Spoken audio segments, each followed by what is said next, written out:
Waalaikumsalam.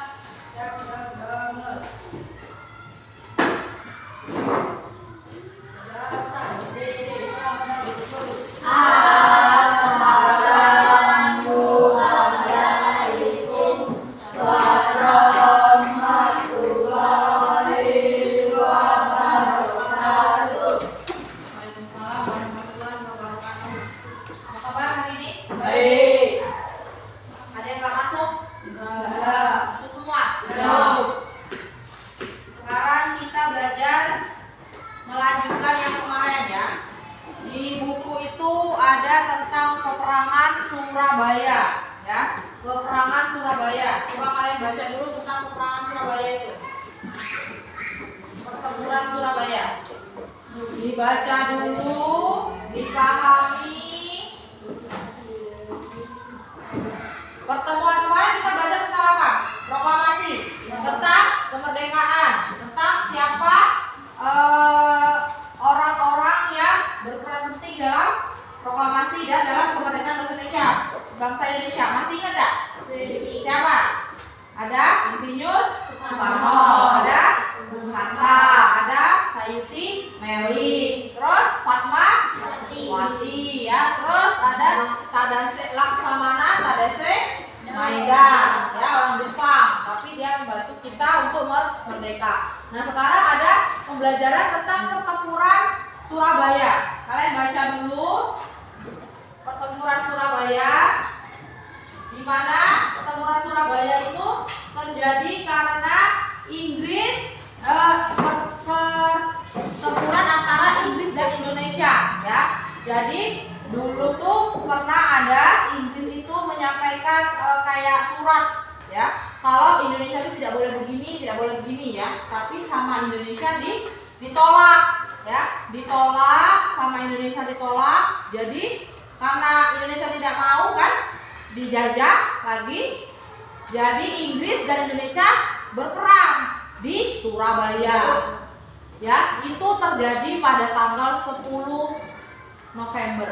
Sekarang dikenal dengan Hari Pahlawan. Nah, 10 November sekarang dikenal dengan Hari Pahlawan. Asal mulanya itu terjadi pertempuran Surabaya yang terjadi antara pemuda Indonesia dengan tentara kolonel Inggris ya. Sekarang Ibu buat peta pikirannya ya. Kalian kan sudah membaca. Jadi kalian silakan kalian buat soal ya sesuai dengan peta pikiran yang Ibu buat mengenai pertempuran Surabaya ini.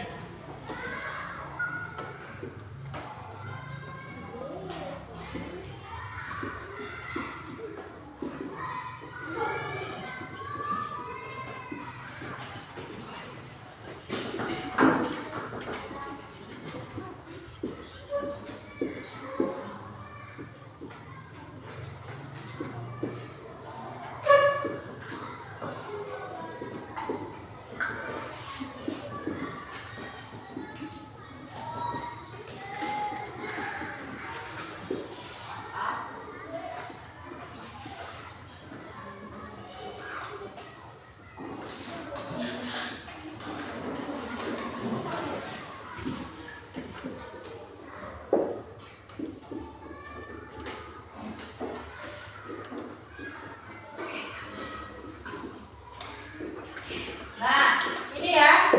Ini peta pikiran tentang pertempuran Surabaya. Kalian kan sudah membaca, tapi sudah Ibu jelaskan sedikit. Jadi sekarang tugas kalian, coba kalian pahami melalui soal. Kalian buat soal sendiri. Apa yang terjadi? Apa yang terjadi di sini? Apa yang terjadi di pertempuran Surabaya? Mengapa pertempuran Surabaya ini terjadi? Silakan kalian buat soal. Siapa yang bisa kasih tahu Ibu, nanti kita cari jawabannya. Ayo. Siapa yang bisa kasih tahu Ibu? Tunjuk tangan, pertanyaannya apa, nanti kita cari jawabannya sama-sama.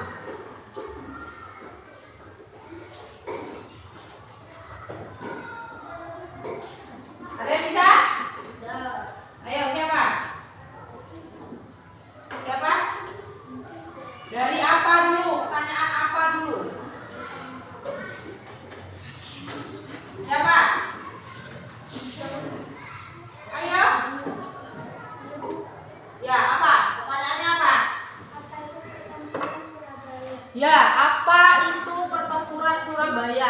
Ya, di sini. Apa itu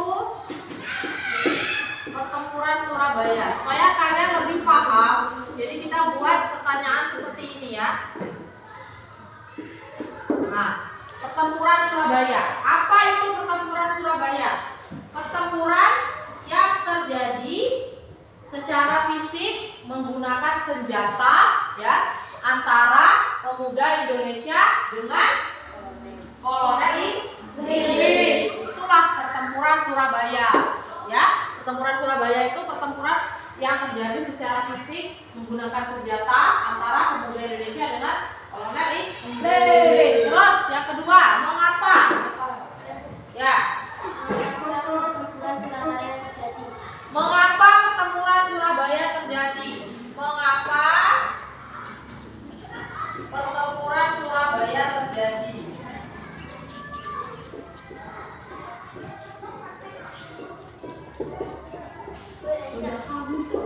Kenapa? Tadi kan sudah Ibu jelaskan. Kenapa? Karena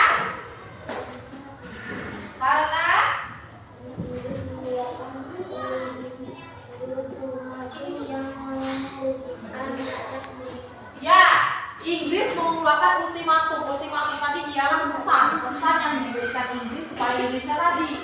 Maksudnya seperti mengancam, ya. Jadi Inggris itu mengeluarkan ultimatum seperti ancaman kepada Indonesia. Karena Indonesia tidak terima, ya, dikasih ultimatum dengan Inggris, jadi terjadilah pertempuran Surabaya. Ngerti nggak? Sekarang yang siapa? Ayo, buat pertanyaan mengenai pertempuran Surabaya dari kata-kata siapa? Dari kata-katanya siapa? Ya, boleh. Apa? Siapa yang terlibat dalam pertempuran Surabaya? Siapa yang terlibat dalam pertempuran Surabaya? Siapa tadi? Tadi kan sudah Ibu bilang. Yang terlibat pertempuran siapa? Pemuda Indonesia. Terus? Hah? Pasukan Inggris itu. Lah kan iya, yang bertempur siapa? Indonesia dengan Inggris. Jadi siapa yang terlibat? Ya pemuda Indonesia dengan pasukan Inggris atau kolonel Inggris. Ngerti ya? Ngerti ya? Terus bagaimana? Ayo, siapa? Bagaimana? Ya. Nah, bagaimana pertempuran Surabaya terjadi?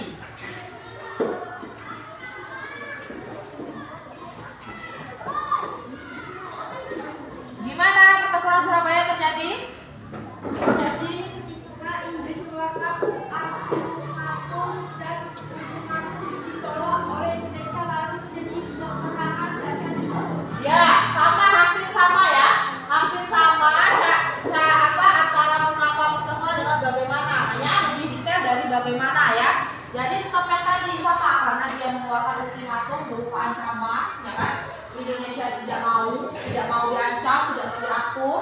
Jadi Indonesia menolak. Terjadilah pertempuran. Nah, yang kedua kapan? Yang soal yang kelima kapan? Apa soalnya? Ya. Kapan peristiwa pertempuran Surabaya terjadi? Kapan peristiwa pertempuran Surabaya terjadi ya? Kapan? Tadi sudah disebutkan. Tanggal? 10 November 1945. Iya. Tanggal 10 November. Ya, jadi ya, dia itu mengirim ultimatumnya itu tanggal 9 November kemarin. Mana 9? Ini bulan November.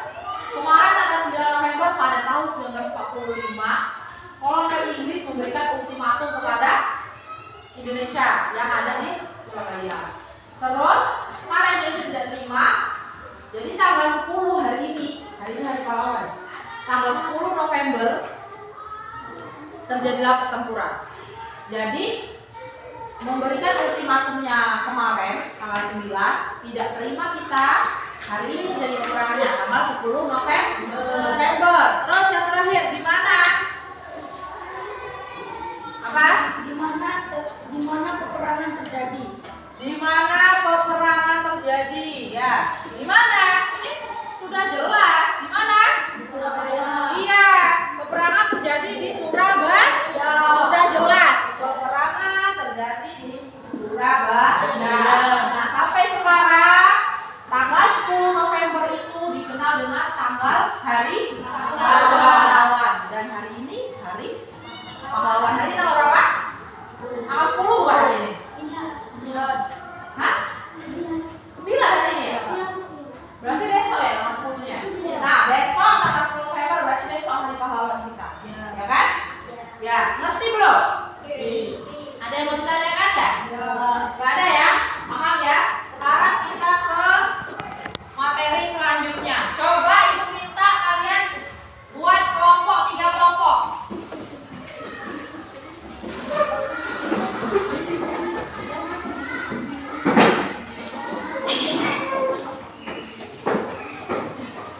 Buat 3 kelompok.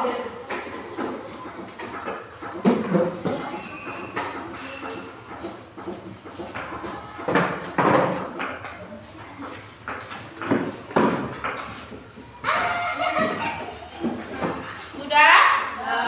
Coba kalau berkelompok tuh biar bisa diskusi jadi satu. Jadi satu biar bisa kalian berdiskusi jadi satu. Diangkat, meja kursinya diangkat. Ayo satu, cepat bikin.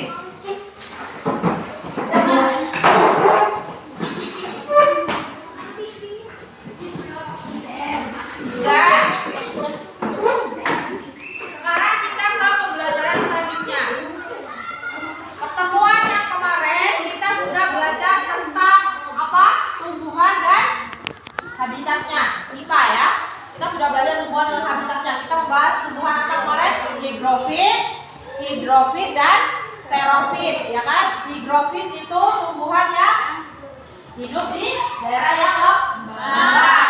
Kalau hidrofit hidup di air, ya. Kalau xerofit tumbuhan di darat tapi mengandung air. Contohnya lidah buaya. Sekarang kita belajar tentang tumbuhan dan hewan dan habitatnya.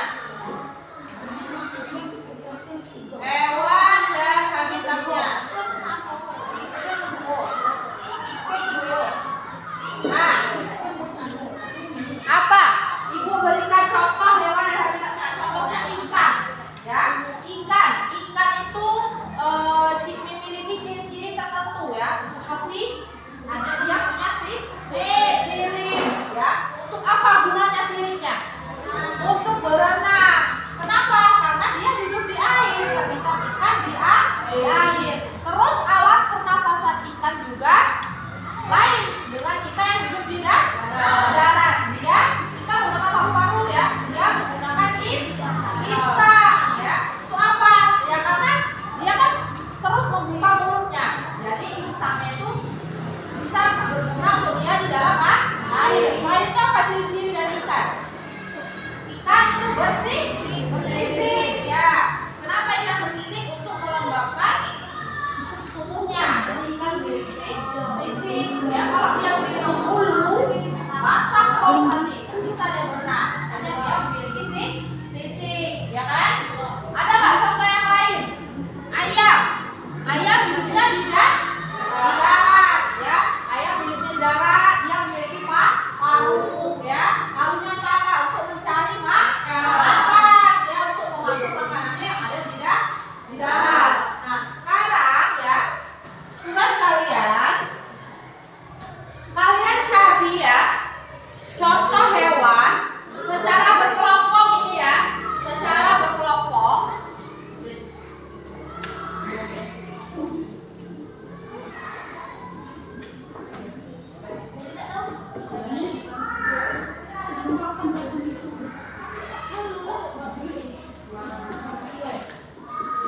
Nah, sekarang kalian secara berkelompok, silakan kalian berdiskusi, cari hewan yang kalian pahami, tuliskan juga ciri-ciri khususnya dan habitatnya. Silakan dibuka bukunya, silakan berdiskusi. Jadi ada tiga kelompok, jadi ada 3 hewan, ya. Tidak boleh sama. Silakan, ayo berdiskusi.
cari makan di lumpur ya. Terus habitatnya di mana?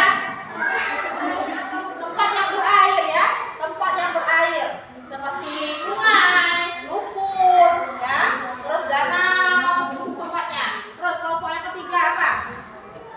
Hah? Unta. Ya, unta. Apa ciri-cirinya? Memiliki punuk. Memiliki punuk. Terus Memiliki bulu, mata, panjang. bulu mata panjang. Terus Memiliki batang kaki. oh, punya batang kaki pula. Ya, terus apa lagi? Udah. Nah, ini unta. Benar. Unta memiliki punuk. Punuk dia itu untuk menyimpan makanan, ya. Terus bulu mata yang panjang. Karena unta itu tinggalnya di mana? Habitatnya di gurun, di pasir. Jadi bulu mata dia yang panjang gunanya untuk misalnya dia ada angin, kena debu, itu bisa dia bersihkan dengan bulu mata dia itu, ya. Terus punya batang kaki sama seperti kucing tadi, dia punya batang kaki supaya apa? Karena dia tinggalnya di gurun, di pasir, supaya tidak terpeleset. Jadi dia punya batang kaki, habitatnya di gurun ya. Di gurun. Nah, sudah ngerti belum tentang hewan dan habitatnya? Ini baru beberapa hewan, masih banyak lagi hewan yang lain. Silahkan untuk tugas kalian di rumah, kalian pahami, kalian cari lagi hewan yang lain, masih banyak ya di dunia ini, macam-macam hewan dan habitatnya. Kalian cari buat tugas kalian di rumah, ya. Udah paham kan? Udah. Sekarang silakan simpan bukunya. Kita bertemu lagi di pertemuan selanjutnya. Tugasnya tadi jangan lupa ya. Tugasnya jangan lupa. Ayo. Nggak usah langsung ada di situ. Nggak usah kembali ke tempat.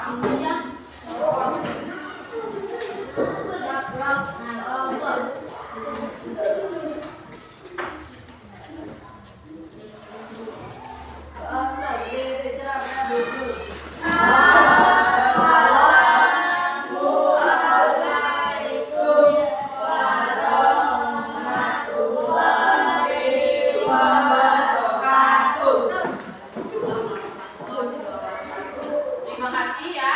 Sampai bertemu di